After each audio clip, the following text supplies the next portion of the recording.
You're at a party. You meet someone, they tell you their name, and poof, 2 minutes later, it's completely gone. We've all been there, right? It's that frustrating moment that makes you think, is my memory just broken? Well, today we're going to dive into why that feeling is almost certainly wrong. I mean, it's one of the most common complaints you hear. You forget a name, a word, why you even walked into a room, and the first thought is, ugh, my memory is failing me. It's a totally universal experience. But what if that experience is telling you the wrong story entirely?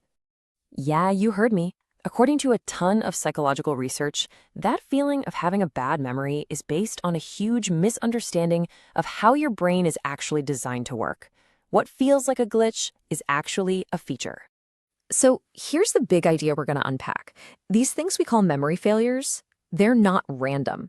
They are predictable, rule-based features of our cognitive hardware. They're not bugs in the system, they are the system operating exactly as it's meant to. And this isn't just some theory, as the Economic Times puts it, forgetting names isn't a sign of weakness. It's about how we're wired. Our brains are optimized for certain kinds of information, and as we're about to see, arbitrary labels, they just don't make the cut. So let's start with the number one offender, forgetting someone's name. This is not a random slip-up. It's a classic example of what psychologists call an encoding problem. The information just never got stored properly in the first place. But why? Well, when you compare how we process faces versus names, the difference is just night and day. A face is a rich visual tapestry. It's full of data, age, emotion, familiarity. But a name is just an arbitrary sound. It lacks meaning. So we process that face deeply, while the name gets this super shallow processing, if any at all. I mean, this really comes down to our brain's priorities. We have more brain power dedicated to visuals. In fact, we have a specialized zone called the fusiform face area that's just for faces. Meanwhile, when we hear a name, our attention is usually split. We're shaking hands, we're thinking about what to say next. The face and the name get stored in totally different places, and our brain has to actively link them, a process that just fails when our attention is somewhere else. Okay, so this whole divided attention thing, it can get way, way more intense. Let's talk about a very specific situation where anxiety just completely hijacks your brain's record button. Picture this. You're in a meeting, going around the table doing introductions. Can you remember what the person right before you said? Probably not. That is the next in line effect. You're so focused on your own upcoming performance, so anxious about not messing up, that your brain simply doesn't register what they're saying. And here's why that happens. Think of your attention like a limited data plan. Daniel Kahneman's capacity model shows our attention is a finite resource.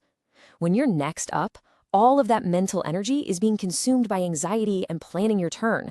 There's just no spare capacity left to process and encode what someone else is saying. And this is so crucial. Just like with names, this is an encoding problem. You didn't forget what the person before you said. The information was never recorded. Your attention spotlight was turned inward, focused entirely on you. All right, so that's encoding.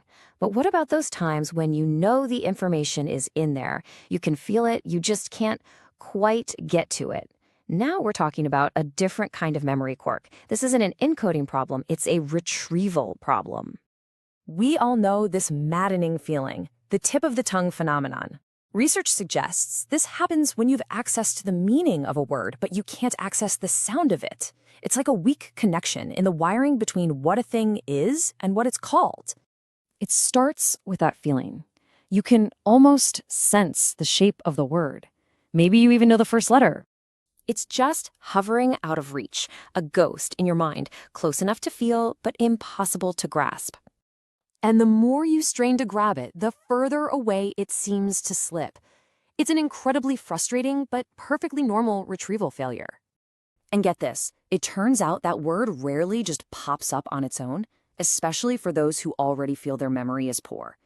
This data from a study in PLOS One shows that for people with subjective memory complaints, only about 1.6% of these moments resolve spontaneously. So yeah, that weak link in retrieval is very real. So if these are all features of our brain and not bugs, can we do anything about them? Absolutely. The key isn't to try and force a perfect memory. It's to learn the rules your brain plays by and use them to your advantage. For encoding problems like names, the solution is deep processing.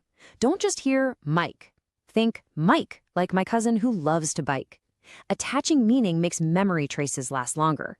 And for attention problems like the next-in-line effect, research shows that simply warning yourself beforehand to pay attention can completely eliminate the effect.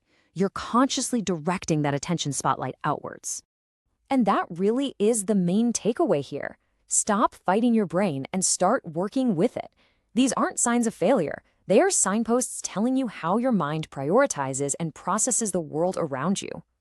Ultimately, your brain is a meaning-making machine, not a data filing cabinet.